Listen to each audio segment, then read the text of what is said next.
Good evening, everyone. This is Sammy. I'm going to go ahead and start by sharing my screen.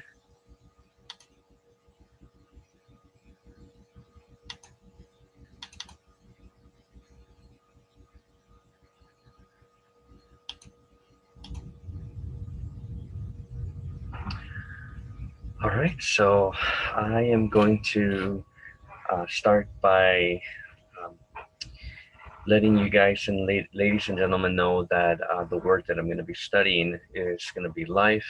And then, by way of introduction, um, this word intrigues me because um, I was born again, or I came to faith in Christ when I was 5 years old, prior to my parents' divorce.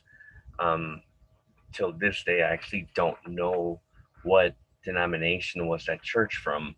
I definitely know it was not a Nazarene or a Wesleyan. I believe it was maybe like a either a charismatic Pentecostal or some kind of Presbyterian church, and it was actually in Guatemala City. Um, and then I became a believer. They shared the gospel. I understood it, and I placed my faith in Christ. Now, I grew up primarily in two churches. I grew up in Chicago First Spanish Church of the Nazarene, and when my dad started Manoan Spanish Church of the Nazarene, we came up here pretty north. It's kind of the Wisconsin, almost to the Wisconsin border. You can see how somewhat big is our district. So we're kind of up north, but I was a actual odd kid that would actually listen to the sermons. They would actually pay attention when either uh, Dr. Alfaro or my dad would preach. I would actually pay attention, and very early on, I I I was identified that we were evangelicos or evangelicals, and very early on, I knew that there was a difference between us evangelicals and other faith systems. Um, and I was taught very early on the meaning of what it means to be saved and how we were saved by grace, nothing we did. Uh, but something that I learned as I got a little bit older, particularly as an undergrad when I was doing my degree in Indiana Wesleyan, how this term life is very important to the doctrine of salvation. And very quickly, I, as I've mentioned before in my previous video, I minister predominantly to a blue collar, first generation Spanish speaking church, excuse me, not church, but there's a very slow, up and coming kind of second, third generation, more of a white collar. It's very limited, kind of, you know, either Mexican American, Guatemala, or I should say, literally Central American, or predominantly Mexican, Guatemalan, Salvadorian. Um, but I've noticed that a lot of you know, these individuals have gotten a little bit of a difference in their mentality, or they've been taught by culture, or just a mixing of different you know traditions, because maybe one parent was evangelical and then maybe the other parent was either traditional Roman Catholic or just a nun. So they kind of have this belief that Jesus came here to make bad people good. And I'm gonna, when I talk about the importance of this verse that I'm going to study, I'm going to see how and argue that, I've argued this to many, that Jesus didn't come to make bad people good. Jesus came to make dead people alive. So, kind of a way of introduction. As I mentioned before, the word that I'm going to be studying is life, or it's like Zoe. I was intrigued, and because um, one of my daughters, Bethany, one of her good friends, her name is Zoe, and I was like, oh, I wonder if kind of the root word comes from that. And the text, as I mentioned, that I'm going to be looking at is Romans 6:23, um, and then the possible definitions of life. Uh, the the the biggest one, or the most common, I should say, is life. The top three, and I put a little snippet there. And the top three are life, living, and lifetime. Strong's, had a very intriguing definition that I actually liked.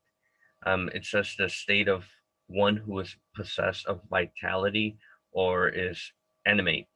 Um, some definitions that are not that common is substance, property, existence, way of life, or means of life. So these are the possible definitions that I saw, and then the usage. What's the usage of the word life? It is a noun. It's a nominative. It's singular, feminine, and it's used as nominative as a subject.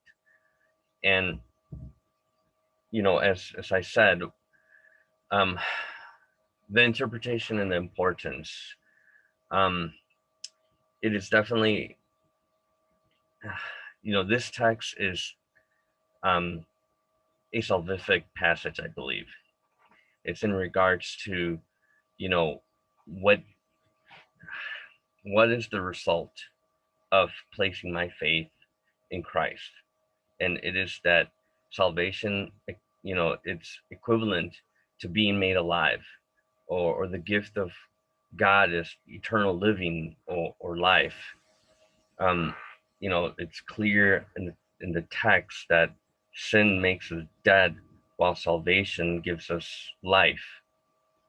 And one of the important things in my ministerial context is that, like I've mentioned before, many parishioners are predominantly, you know, um, first generation Mexican or first generation Guatemalan, Salvadorian.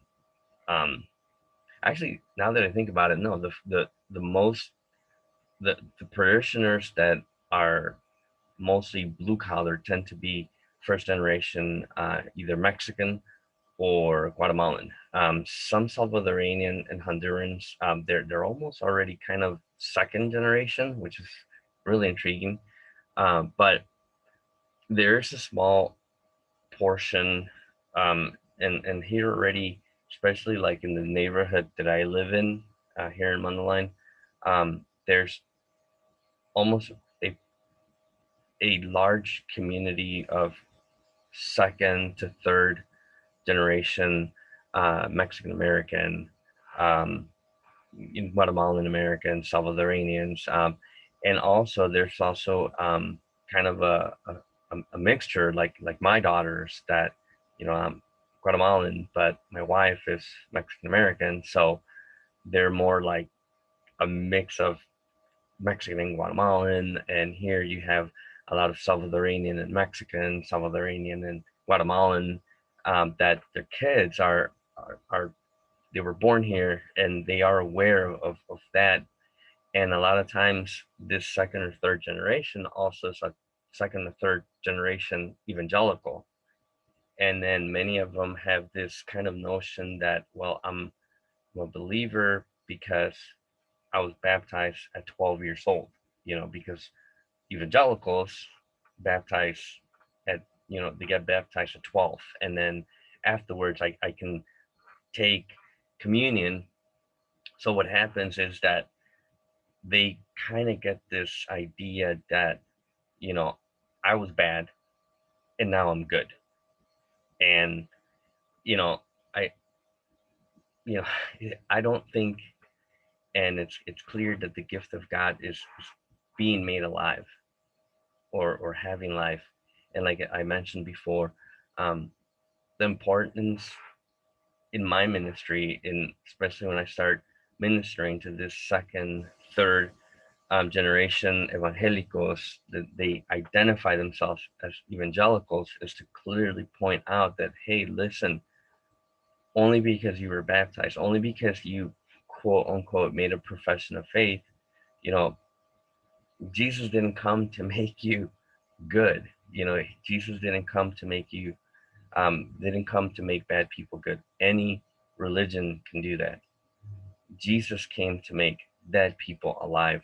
And I believe that's the importance as my church starts to get, more of these second, third generation evangelicals, second, third generation Latinos that are already of a mix, parents. um, I could clearly teach them that when I place, when you place your faith in Christ, you're made alive. You're made whole. You have life. You will be living.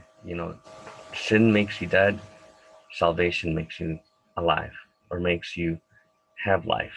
So that's the importance of my word that I chose, and the importance of my ministerial context and the interpretation. I hope you enjoyed this video, and I certainly look forward in watching your videos. Grace and peace. God bless you.